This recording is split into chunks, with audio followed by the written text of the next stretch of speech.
Welcome back to my channel. Welcome to a new video, and this is one of my regular sales update videos. You may notice that I'm not in my own home. I am in Caroline's spare room. I'm recording this sitting in bed. I'm in my nightdress. Things are not as they normally are. You are propped up on a pile of books that I bought from the charity shop yesterday.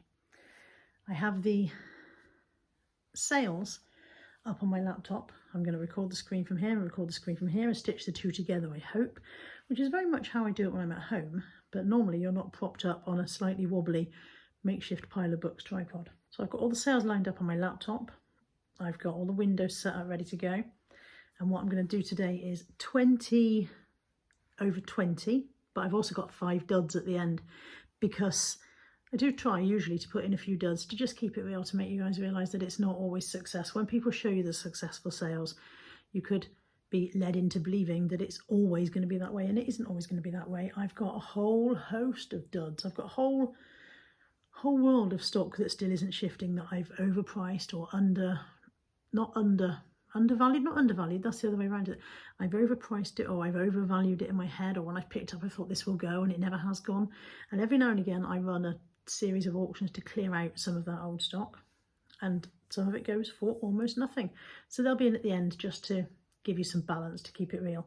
But starting off then, what you should see on the screen now, if I've done a good job of stitching these together, is this set of 4 Next stacking mugs. Now I've been buying the M&S mugs for a long time now. I've done really well with the M&S mugs. I'm always happy with the results that I get from those. I don't usually branch out into other brands. That makes sense. But I saw these and they were unusual. Because these are so unusual, I thought I would pick them up. And I'm pretty sure they were from a charity shop. It wasn't that long ago. It really wasn't that long ago, and I don't remember where they came from, but I think they were a charity shop. I don't remember what I paid, but I do know it wouldn't have been more than £5, maybe £6. They may have been from the St Peter's Hospice shop in Henbury. £5 or £6 at best is what I would have laid out on these. I won't have spent more than that. And they went really, really quickly. They're an unusual shape because they're not all the same shape. The bottom one is slightly different shape to the other 3. I think I can show you that in the other pictures. So that's the main shape. But the bottom one, which is the dark grey one at the back there, is a slightly different shape because that's the base of the stack. And they had ducks and chickens on them, and they sold for £22.99 plus £4.95 postage, and they went really quickly. I think they went within like a week of putting them on, maybe even less than that. So that was a nice sale, and it made me realise that just because I've done well with the M&S ones doesn't mean I should ignore other stacking mugs. Next up, this is my first Thomas set by Golden Bear. I bought this at the car boot sale and I think I paid £3. It might have been £4. I don't think it's definitely not more than a £5. I'm sure it wasn't. It was only a few weeks ago, so I could go back and check, but I'm not going to. And it sold within 2 days, which means I probably underpriced it. I probably could have priced it higher. It sold within a couple of days for £24.99. But then sometimes things sell within a couple of days because you guys have seen them on a video, and so you're waiting for them to go on. So sometimes it's not that I've underpriced it, it's just that it's right time, right moment, you know. Right time, right moment, that's the same thing, isn't it? Right place, right time. So it was my first Thomas set by Golden Bear, so a circle of track and 9 different engines. There they all are lined up. I did take a picture of the track as a circle. There we go, there's the track circle. And yeah, that was a nice quick sale for a decent price, decent profit on that one. Next up is this Paolo Chiari 1970s vintage retro dragon money box. This is a ceramic money box. It was a beautiful thing. It was obviously been made by someone who had really put some effort in. It was a lovely, lovely thing. And when I bought it, I thought that's going to sell really well. And I looked them up, and Paolo Chiari things do sell well. And I priced it at £49.99, and it sat for probably nearly 2 years. Nearly 2 years, because I remember that it was up on the shelf in the office for ages and ages and ages, and then I moved it up into the loft when I moved the breakables, and I think it's been in stock for nearly 2 years. And I finally gave up and lowered the price to £29.99, and then I took an offer of £24.99 to get it gone. But even so, I paid very little for it. I think I paid £6 for it originally. It may have been less than that. It was a long time ago. Next up, this is a Sea Salt Beaming, that's the name of this piece, a teal V-neck button cardigan in a UK 20, excellent condition. This is not from my big Sea Salt haul, this is one that I picked up from somewhere else, probably a charity shop. May have come in the sacks, although I don't remember. And this has sold for $28.99. It went full asking price, $28.99, but I think it was listed for a little while. I think took a while before it went. But yeah, $28.99 on that one. Very pleased with that. This Nigella Lawson teapot was the very last item to sell out of the massive Nigella Lawson living kitchen haul I had. I picked it up, I got it on Facebook Marketplace. The lady had listed a couple of the jars. You can see some of the jars in the background here on this picture. She'd listed a couple of the jars, and I contacted her and said, oh, I'll come and get them. She was in Wales somewhere. But she then messaged me back and said, I've got a lot more Nigella stuff if you're interested. And I was like, I'm definitely interested. And I think I paid her £80, possibly. I think it was £80. It was a while ago now. It was over a year ago. I think it was 80 quid for the whole lot, and there was loads of it. And I went over to Wales to get it. Anthony and I went over one evening. He drove back. I was very nervous when driving back because it was all jiggling around in the back seat. And I had loads of the storage canisters and all sorts of stuff, but the teapot was the slow mover. Everything else sold ages ago. The duck egg blue is a very popular colour in the Nigella Lawson stuff, and this stuff is discontinued. You can't buy it now. So the other stuff sold really, really quickly, but the teapot sat for ages. It eventually sold for £28. I think I must have took a best offer because I wouldn't have listed it on a round number like that. I think I possibly had it listed at $29.99, and I took a best offer of £28. So that's the last bit of that haul gone. Now this Marks and Spencer's Maxim, this includes this, even though that says $4.99, you're thinking these are supposed to be sales over 20. I had 6 and they all sold to one buyer in one go. So it was actually a £30 sale. And I got them from the car boot sale. I don't know, they weren't very much. They weren't very much money. They might even have been 3 for £1 or something. I wish I could remember that. I can't remember all the prices, but I know they're from the car boot set, and I know they didn't cost very much. So this M&S Maxim stuff is definitely worth looking out for. I think there's a little bit more coming up in a minute, so definitely worth looking out for this. This is a counted cross-stitch kit. It's the Snow Leopard. It is for a brand called the Gold Collection. I haven't seen them before, but I always do look at tapestry and cross-stitch kits if I see them, because they do sell quite well. They can be really, really expensive to buy. And this one went for $35.99, and it went off on the GSP to America, so they paid quite a big chunk in postage as well. It came in a job lot from the charity shop. I went into the local St. Peter's Hospice one day, and they had a big basket of stuff, and actually one of the volunteers had donated it. And I kind of flicked through. I think it was just at the beginning of lockdown when I bought this stuff. When we were starting to be locked down, I flicked through this stuff and I said, would you give me a price for all of it? And I think I paid £22 for the entire basket of stuff. That's what she wanted. And this one alone has sold for $35.99. I think this is one of the last to go. The rest went fairly quickly. Here's some more Maxim. This is the cereal dishes, and again, although it says $7.99, I had 4 of those, and the 4 all sold to one buyer in one go. So this was actually a £32 sale plus postage. And again, they must have come at this. I think I got them at the car boot sale on the same day as I got the cups. Possibly, I presume from the same buyer. I wish I could remember that. Probably shouldn't do these videos if I can't remember what I'm talking about. This is a skip hot changer bag, and this definitely came from the car boot. So I remember buying this, and I remember being surprised when I came home and saw what the brand was. When the lady sold it to me, she said, oh, that's a good brand, that is. But then people quite often say that. Came home and looked it up, and she was right. It was a good brand, and I paid her, she wanted £6 for it, and I think I offered her 5 and she took 5, and it sold for £45 plus postage. This Denby plate came from the car boot sale. Again, you're thinking this says $11.99, but I had 3 and they all went to one buyer. So it's Denby. I just put blue edge on the end. I couldn't find out which exact Denby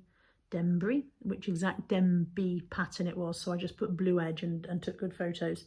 And the 3 sold to one buyer in one go. So this was a £36 sale. The person just bought all 3 in one go, and these cost me 10 pence each. 10 pence each from a house clearance guy at the car boot sale. Get in there. Lovely. Lovely jubbly. Chalet school books. I bought these. They sold really, really quickly. I bought them at the car boot sale. I think they were 10p each. Pretty sure they were 10p each. And I used to love the Chalet school books when I was a girl. So I grabbed these when I saw them. They weren't all in the best of nick. Some of them are a bit overly loved, but they actually sold to one of you guys. One of you guys bought them. I had a message from a viewer saying, I'd be interested in those. And I said, well, I've actually listed them on eBay. Here's the link, but I am willing to accept offers. And she just bought them outright and sent me a message, said I'm happy with that price. And she's very pleased with them. So one of you out there is enjoying these Shelley School books and reliving your girlhood or boyhood. You know, we're not selective here. You may remember this one from a video a couple of weeks back. This is an Abro. It's a big slouchy moss green hobo handbag, and this is another one that when I bought it, the lady said to me, "Oh, that's a good brand, that is." But people do often say that, don't they? Came home, looked it up. I've never heard of Abro. Came home, looked it up. Sure enough, it was a good brand. And this has sold, I had it on for £45, £44.99 plus postage. And it's sold for £40 on a special, on a best offer, plus the postage as well. So, and again, it did sell quite quickly. It really did sell pretty quickly. Next up, this is an Emma Bridgewater polka dot butter dish. This was another Facebook Marketplace pickup. If you want to get stuff like Emma Bridgewater or Kath Kidston or Nigella Lawson stuff, that Facebook Marketplace is a really strong place to pick those things up, because it seems that people who have disposable income, perhaps people who are a little bit better off, suddenly decide to have a complete change and get rid of all of their stuff and replace it. So this was a massive house. I went up to Clifton to pick this up. Clifton is a more refined area of Bristol. And it was a huge house, and they were having the entire house practically rebuilt as well. So there was obviously some spare cash floating around. And I got a box of various Emma Bridgewater bits from this lady for, I think, £25 a lot. I think it was a very good price. And the butter dish went for £42.99 plus postage. The only thing with this is you're very nervous when you post them until you get the good feedback to know they've arrived safely. This is an angel guidance board, which is a tarot board. And this is a funny one because I don't remember when I bought it. I just know that when I tidied out the office, I had a move around in the office recently and had a refurb, and I found this rammed down the side of the desk, and for some reason I'd never listed it. I don't know why I hadn't listed it. I don't remember where I bought it from. It was probably car boot sale. I don't remember what I paid. It won't have been very much. It was probably about a £5 maybe on probably Steve's stall, because I do get a lot of tarot stuff on Steve's stall for some reason. And it sold with very soon within being listed for £45. So the moral of that story is, do not ram stuff down the side of the desk and leave it there. That's good solid money you're ignoring. Another butter dish. Who knew that butter dishes were so popular? This is Denby in Homestead Brown, and this came from Steve's filler bag. This was in Steve's filler bag store. I wasn't convinced when I picked it up that this lid went with this base. But I came home and looked them up, and sure enough they did. This brown and duck egg blue thing was a Denby pattern, and this went for £27.99. And this is another one that went off on the GSP, so they paid a nice bunch of postage on that. That one again. So when filler bag costs £3 for as much as you can ram into a bag, so this would have cost me absolute pennies. Now this one and the next one, so that you've got this one here, which is a vintage Eternal Bow oval tablecloth with 7 napkins. I don't know why there was 7. And the first one I showed you, which is Eternal Bell cups and saucers. Now the Eternal Bell cups and saucers, I did not know that Eternal Bell existed. I knew about Eternal Bow. I've sold Eternal Bow many times over the years. I went into the local St. Peter's Hospice, saw these cups and saucers. They were £2.99 for the 6. £2.99 altogether for the 6 with the saucers. And I thought that it's the same pattern as Eternal Bow, but it's a slightly different colour. And I thought, well, these are misprinted. Are these, you know, are they seconds from the factory that it didn't come out the right colour? And I put it on, I've got a little WhatsApp group with some friends, and Andrea and Josh are both in there, and they know about China patterns and stuff like that. And I said, has anybody ever seen Eternal Bow in a different colourway? And yeah, both of those came back and said, oh, that's Eternal Bell. It's really, really very quite rare and hard to find. So I got them home, listed them. I put them on £29.99. They sold within a day. So again, I probably underpriced them, but they cost me £2.99. They sold for £29.99. That's amazing return on £3. They went to Japan on the GSP. To Japan, along with the tablecloth. The same buyer bought the tablecloth in the Eternal Bow, and it went to Japan. So who knew that Japanese people wanted RT sets? This was a lovely one. This is a Fusion Motion portable gym. It's you unfold this big thing at the back here. You unfold this and you can do push-ups on it. And then in this bag is all the various bits, all the bits of kit that go with it. And it was a young man at the car boot, so a teenage lad, and he said, oh, you know, I was given it for a gift, but I don't want to use it. I want to go to the proper gym. And so him and his mum had a bit of a chat about how much to ask for it. And he said, would I do £8? And I said, yes, I was. And at that point, this is completely unknown. I was not deliberately underpaying this young man, because I had no idea of what it was. I hadn't looked it up. I just thought I'd give it a go, you know. Got it home and discovered that they actually retail at about £90. So I if I'd known that, I would have been willing to give him a bit more, but it was too late by then. It's car boot, so I'm never going to see him again. And I listed it, and it sold very, very quickly for $69.99 plus postage. So pleased with that sale. But I did feel, as a reseller, I don't usually feel too much guilt about getting a bargain. It's the name of the game. My job is to buy low and sell higher, and I don't usually, as long as I've paid the price that's been asked, I don't feel too much guilt. I don't usually haggle with stuff very much. But with this, I felt like, because he was a young lad, I felt like I wished I'd known that it was a bit more valuable, and I would have been more generous with him. But what can you do? This Canon PowerShot camera was my own. I bought this when I first started doing YouTube, but I didn't really get on with it as a vlogging camera because it doesn't have a flip up screen, so you can't see yourself when you're recording. So it doesn't work well for vlogging for YouTube. It's much better when you're doing a YouTube video if you can see the screen and make sure that you're actually in. Having said that, I'm over to one side now, but make sure that you're actually in shot and that you're, that everything's working okay. So I didn't get on very well, and I probably used it a couple of times, and some of the components were still literally brand new in their packaging. So it sat on the shelf for, it must have been on my shelf for 5 years, just not being used. I used my one that I got from Caroline, which is a much better camera for the job. And I thought, why is that still sitting there? Why haven't I listed it? I listed it for $79.99 with best offers, and somebody bought it outright at that price and was pleased with it. So that was good. Good feedback on that one. And then the last one of the good sales, this is a vintage South Park Kyle. These are always worth looking out for, these big vintage South Park dolls. It was quite large. It's probably a foot tall. In fact, I've put 11 inches tall in the title, so that tells you it was 11 inches tall. Don't. And quite solid as well. If you'd thrown it at someone, it would hurt it. It would have hurt it. It would have hurt. And he was peeling on his feet. These ones often do. They've got kind of a PVC coating on the feet, and that quite often peels. But I just mentioned that he still had his hanging tag. His hanging tag was in a little case, and he still worked. He's got a little try me button on his hand, and when you squeeze him, he talks. And I put batteries in and checked that he worked. So I listed it: feet peeling, original tags intact. Talks when the button on hand is pressed. You will need to switch on the battery pack when you receive the item, because I didn't want to get a negative response saying, you said this works and I've been squeezing its hand, it doesn't work, so you had to actually switch on the battery pack inside. And I put there, the PVC coating on the feet is peeling. This is very common with these South Park characters. And it sold for $59.99 really, really quickly, which was the full asking price. And it went off on the GSP to, I think it's gone back to America. I think it went back to America. And now let's have a look at some duds. So first up, this is a Hobbs work skirt. This will have come out of the sacks because I don't remember buying this, but when I was getting the sacks of clothing, which I haven't had them for a while, I would only pull out the stuff that I really thought was worth giving a go.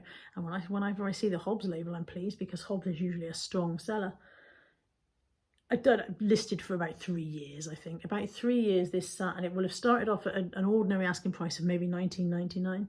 Then I've lowered it and lowered it a bit more and lowered it a bit more, and then it will have gone to auction at $4.99 for several weeks, and that nobody took it at that. Then I will have put it at $2.99 for a few weeks. Nobody took it at that. Finally, I've got it listed at 99p auction. I don't know how many cycles of that I had, but it finally went out at 99p. So not all Hobbs is good Hobbs. I remember picking this up. It's a vintage petticoats and pantaloons decorative plate, and I remember this kind of these designs from the 70s when I was a girl. They're from the 50s originally, 50s and 60s, I think. And when I picked this up, I remember thinking, oh, that would be good. That's, people collect that. I paid $3.99 for this plate. And it finally sold after being in stock for a million years for 99p plus postage. So that's an actual loss on that one, a dedicated loss.